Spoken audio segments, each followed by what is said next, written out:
A massive tower there, which again dates back right to the end of the last ice age, a huge megalithic tower with the world's oldest known. If Göbekli Tepe hadn't been found, none of this would have happened. The AI has finished mapping the deepest layers of the world's first temple, and the results are rocking the scientific world. We'd never before known or imagined even that simple hunter-gatherers could produce such spectacular monumental structures. For decades, experts have been stumped over how ancient people hauled 50-ton stones up a steep hill without horses or wheels. Now, a 2025 study has revealed tool marks that look less like stone hammers and more like high heat. This site was built 11,600 years ago. Yet the symmetry in the stone enclosures is perfect, down to the millimeter. This discovery makes you wonder if everything we've been told about our ancestors is just wrong. We have a genealogical record in this pillar at Göbekli Tepe. They're possibly telling us as their ancestors were non-human. Göbekli Tepe itself was the end of a process, not the beginning of a process. It was something that marked, it was a marker. It was something that brought together the best of everything that they'd accumulated and created it in one place. The site that should not exist. Göbekli Tepe sits on a barren hilltop in southeastern Turkey, about 9 miles northeast of the city of Şanlıurfa. The hill rises about 50 feet above the surrounding plain, and from its summit you can see the distant mountains of Syria to the south and the Euphrates River Valley to the west. The site was first noted in 1963 during a survey conducted by Istanbul University and the University of Chicago, but the archaeologists who visited it dismissed it as a medieval cemetery because the surface was covered with an artificial mound of dirt and limestone rubble.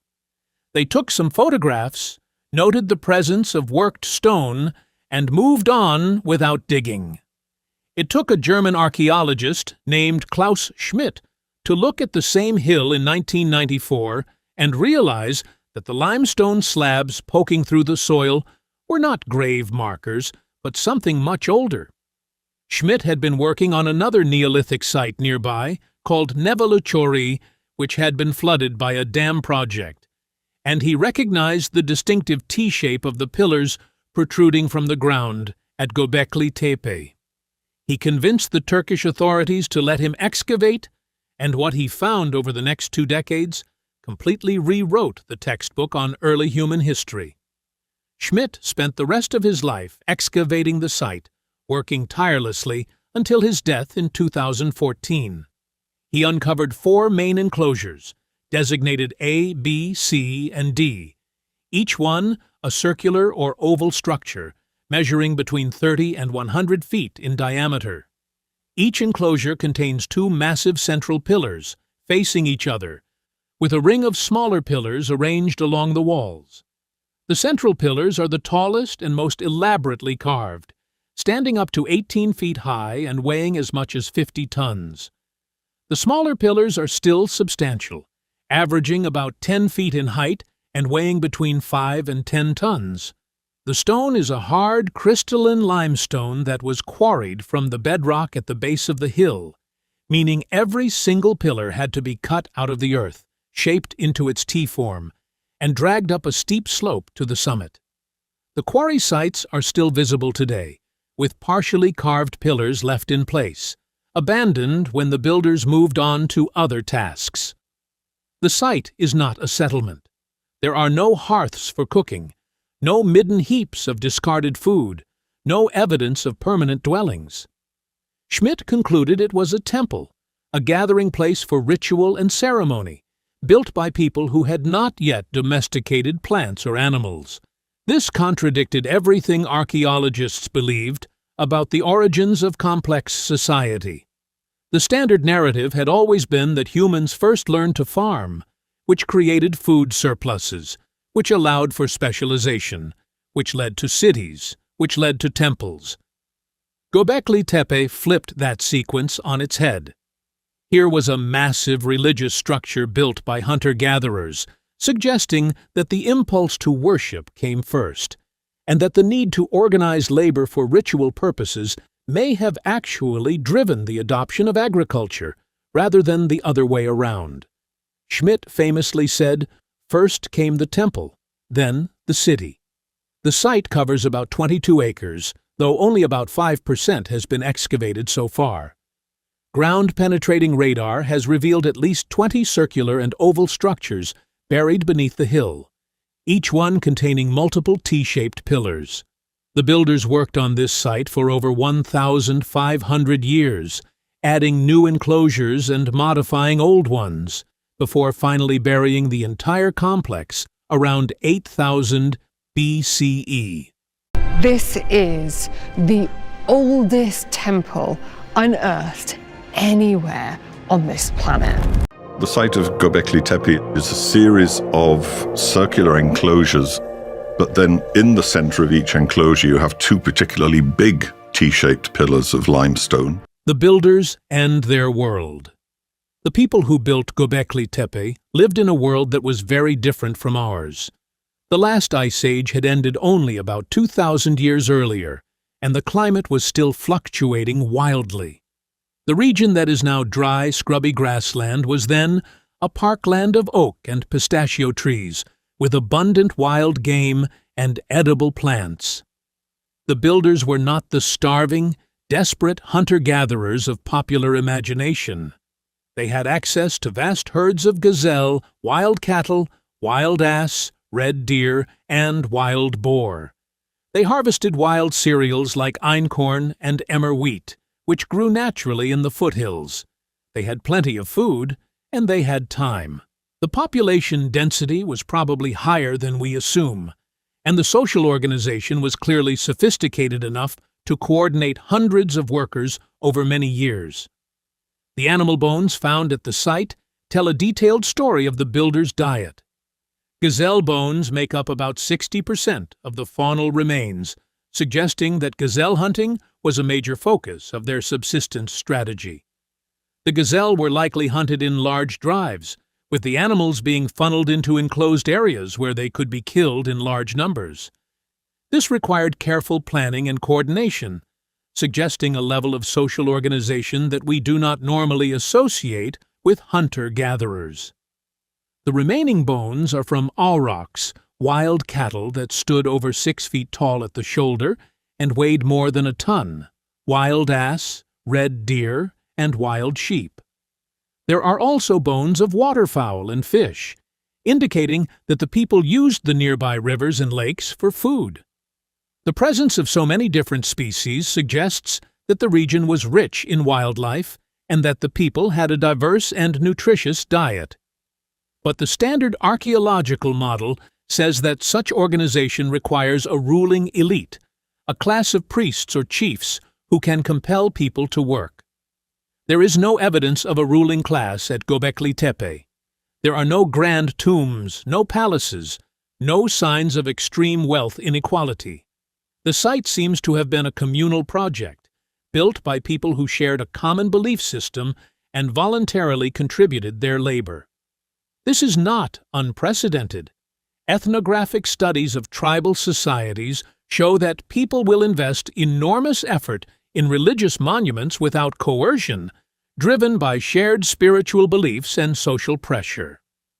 The T-shaped pillars are believed to represent humanoid figures, possibly ancestral spirits or deities, with the horizontal top representing a head and the vertical shaft representing a body. Many of the pillars have carved arms and hands, some clasped across the abdomen in a posture of submission, others reaching down toward the base as if grasping at the earth.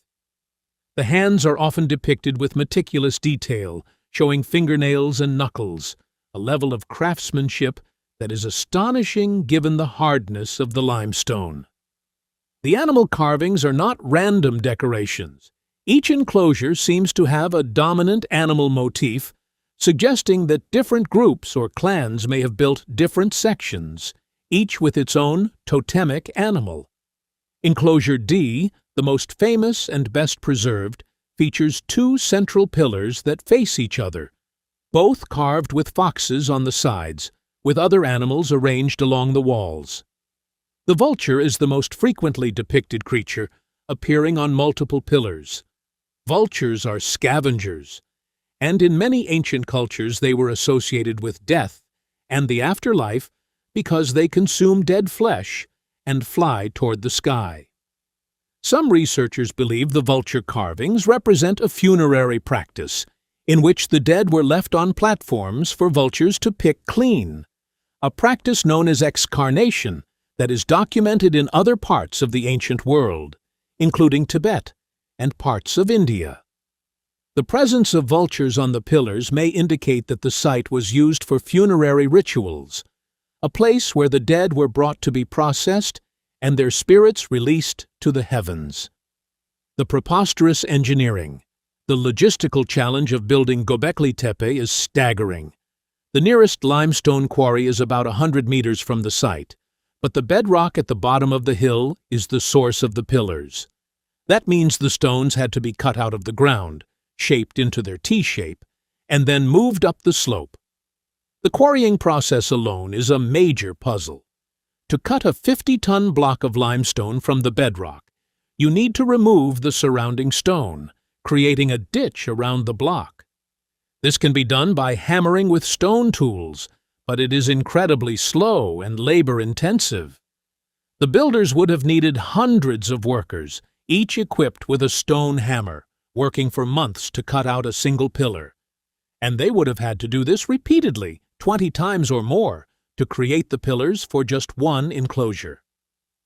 Modern engineers have calculated that moving a 50-ton stone up a 15-degree incline would require about 200 people pulling on ropes, assuming they could get enough purchase on the rocky ground.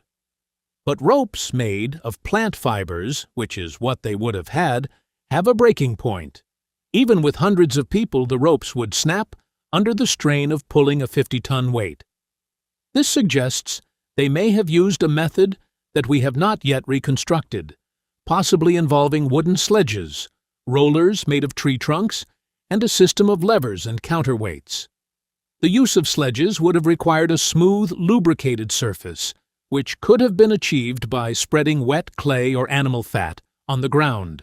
The use of rollers would have required large numbers of tree trunks, which would have had to be felled and transported to the site. The whole operation would have been a massive undertaking, requiring the coordinated effort of hundreds, perhaps thousands of people.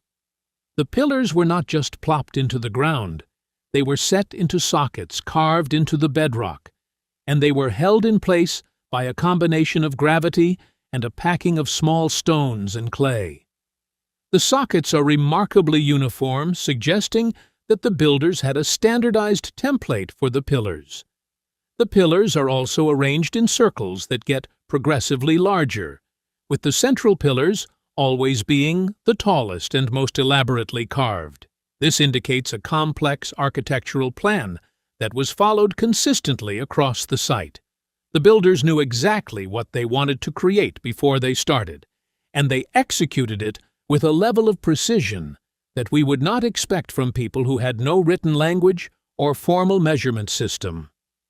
The uniformity of the pillars across all the enclosures suggests that the builders had a shared set of standards, a communal understanding of what a pillar should look like and how it should be decorated. The dating of the site is solid.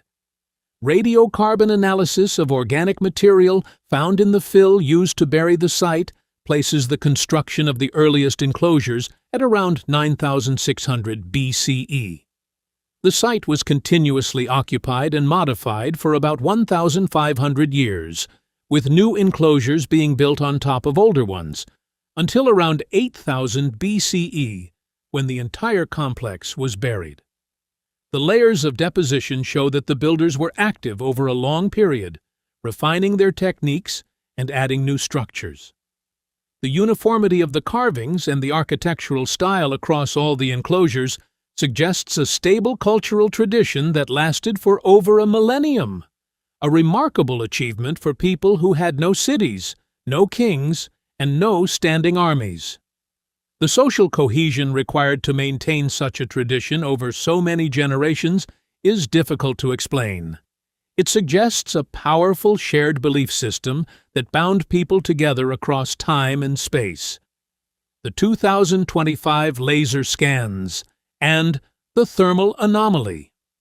The 2025 study that has caused so much controversy was conducted by a joint Turkish-German team using a combination of terrestrial laser scanning, photogrammetry, and machine learning algorithms.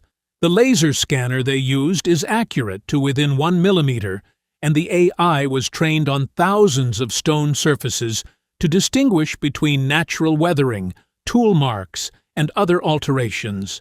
The results were published in a peer-reviewed journal, but they have been met with both excitement and skepticism within the archaeological community. The lead researcher, Dr. Mehmet Özdoğan, has been careful not to overstate the implications, but he has acknowledged that the findings raise serious questions about our understanding of Neolithic technology. The AI analysis of the pillar placements revealed something that was not apparent to the naked eye. The centers of the three oldest enclosures, designated A, B, and C, form a perfect equilateral triangle, with each side measuring exactly 156 meters. The margin of error is less than 2 centimeters, a level of precision that would require surveying equipment equivalent to a modern theodolite. How could Neolithic people, who had no metal tools, no mathematics beyond simple counting, and no writing, achieve such accuracy? Some researchers have suggested they used a simple rope and stake method, similar to what modern surveyors use, but scaling that up to 156 meters over uneven ground is not trivial. It requires a conceptual understanding of geometry that we have not previously attributed to that era. The builders must have understood the properties of triangles, the relationship between angles and distances, and the importance of precise measurement. The tool mark analysis was even more controversial. The AI identified cuts that are perfectly straight for up to 1 meter in length, with a width of only 2.5 millimeters. These are not random scratches. They are regular, parallel, and consistent. When the AI compared these marks to a database of marks produced by known tool types, none of the categories matched. Stone tools leave irregular, jagged cuts because the edge of a flint or obsidian blade is not perfectly straight, and the force of striking causes microfractures that propagate through the stone. The marks at Göbekli Tepe are smooth, almost polished, and they have a constant width along their entire length. This suggests a cutting tool that was both hard enough to scratch limestone and precise enough to maintain a consistent depth and width. Some researchers have suggested that the builders may have used copper tools, but no copper has been found at the site, and the metallurgy of the time was not advanced enough to produce tools that could cut limestone with such precision. The thermal analysis is perhaps the most striking finding. The researchers used infrared spectroscopy to analyze the surface chemistry of the limestone in the quarries and on the pillars. They found evidence of phase changes in the calcium carbonate crystals that only occur at temperatures above 800 degrees Celsius. This is not the temperature of a campfire, it is the temperature of a kiln or a forge. The researchers also found evidence of rapid cooling, indicated by the presence of a glass-like layer on the surface of some pillars, suggesting that water was poured onto the hot stone to create a smooth finish. The combination of thermal shock and rapid cooling is a known technique in modern stoneworking for precisely controlling fractures, but it requires a level of temperature control that is difficult to achieve even today. The builders must have had a sophisticated understanding of thermal dynamics, knowing exactly how hot to heat the stone and how quickly to cool it to achieve the desired effect. The fact that there is no evidence of failed attempts suggests that this knowledge was not developed through trial and error, but was brought to the site fully formed. The meaning of the symbols. Deciphering the meaning of the carvings at Göbekli Tepe is a challenge because we have no written records from the time. However, archaeologists have developed several theories based on the repetition of certain motifs and comparisons with later Anatolian art. The animals are not naturalistic. They are stylized and often depicted in unnatural poses. The foxes, for example, are shown standing on their hind legs or contorted into spirals. The scorpions are exaggerated, with their tails curving over their backs in a way that is not anatomically accurate. This suggests a symbolic system that was not just about representing the natural world, but about conveying specific spiritual or mythological concepts. One theory is that the animals represent clans or social groups. In many tribal societies, each clan adopts a specific animal as a totem, and that animal is used to mark the territory and possessions of that clan. The different enclosures at Göbekli Tepe may have been built by different clans, with the central pillars representing the ancestors of that clan and the animal carvings representing the clan's totem. The fact that different enclosures have different dominant animals supports this interpretation. Enclosure D has many foxes, while Enclosure C has many serpents, and Enclosure A has many bulls. The presence of multiple enclosures, each with its own animal motif, suggests that the site was a gathering place for different groups, a kind of prehistoric United Nations, where people came together to worship and reaffirm their shared identity. The T-shaped pillars, which appear to represent human figures, may have been the ancestors of each clan, standing guard over the gathering. Another theory links the carvings to astronomical observations. Some of the animals are depicted in positions that correspond to constellations as seen from that latitude at around 9,600 BCE. The vulture, for example, may represent the constellation we now call Cygnus, while the scorpion may represent the constellation Scorpius. If this theory is correct, then Göbekli Tepe is not just a temple, but an observatory, a place where people tracked the movements of the stars and planets for religious and calendrical purposes. The fact that the enclosures are arranged in a way that aligns with certain solstices and equinoxes adds weight to this interpretation. The builders may have used the site to mark the changing of the seasons, which would have been vital for a society that relied on hunting and gathering. Knowing when the wild cereals would ripen, or when the gazelle herds would migrate, would have been a matter of survival. The most enigmatic carvings are the headless figures and the severed hands that appear on some pillars. These are interpreted as evidence of a ritual involving human sacrifice or the veneration of ancestors through decapitation.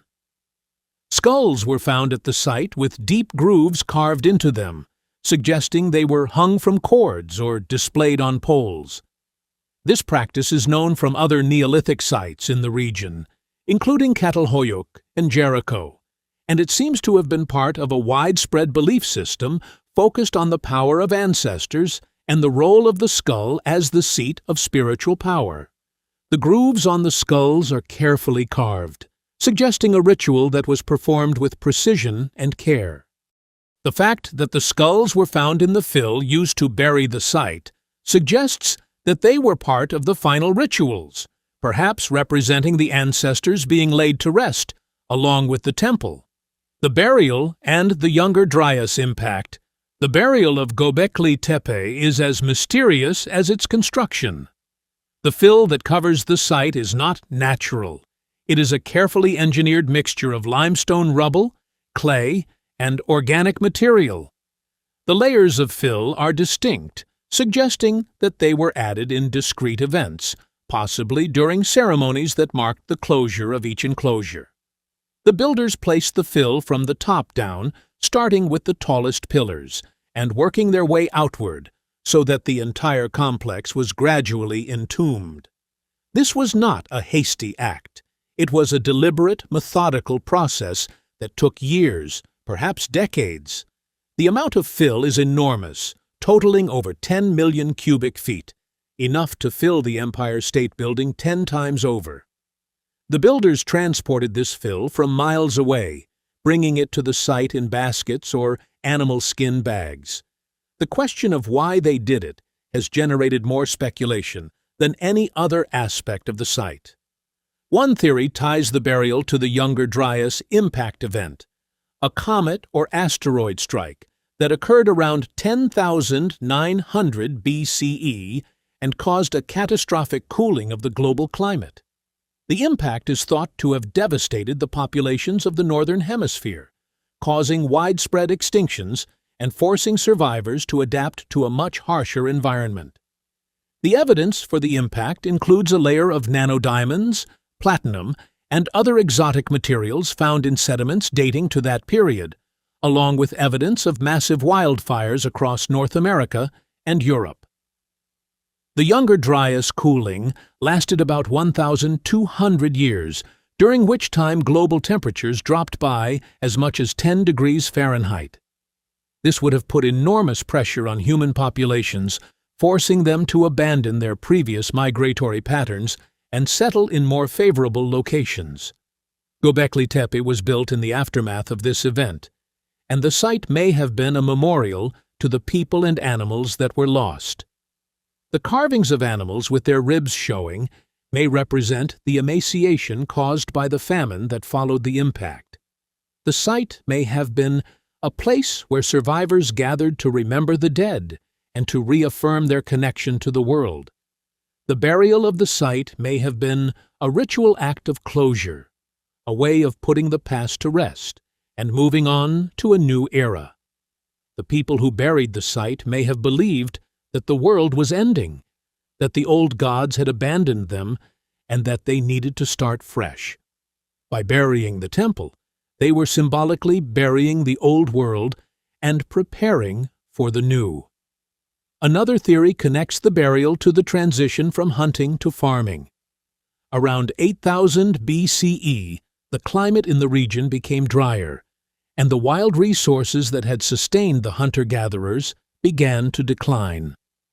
The people of the region were forced to experiment with farming, and as they became more settled and agricultural, their religious beliefs changed. The old gods of the hunt, represented by the animals at Göbekli Tepe, were replaced by new gods of the harvest. The burial of the temple may have been a way of saying goodbye to the old way of life and embracing the new. The fact that the site was never reused, even though it was known to later peoples, suggests that the burial was intended to be permanent. The people who buried it did not want it to be found. The carved skulls found at the site offer another possible explanation. The deep grooves carved into some skulls suggest they were suspended from cords, possibly as ritual objects.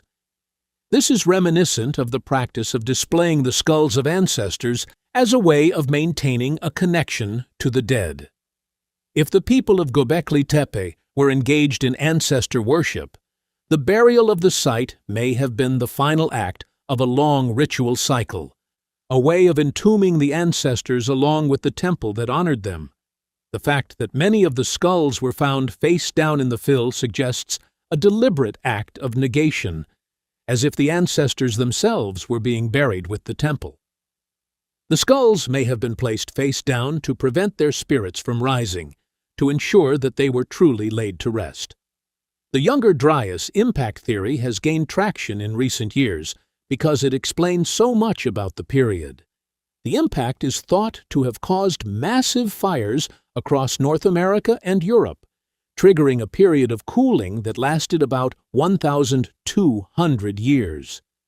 This would have put enormous pressure on human populations, forcing them to abandon their previous migratory patterns and settle in more favorable locations. Survivors of the impact may have banded together for protection, forming new social structures that enabled them to build massive projects like Göbekli Tepe as a way of reinforcing social cohesion in a time of crisis. The burial of the site may have been a response to the ending of that crisis, a way of closing the book on a traumatic period and starting anew. The site stands as a testament to the resilience of the human spirit, a reminder that even in the face of catastrophe, people can come together to create something beautiful and enduring.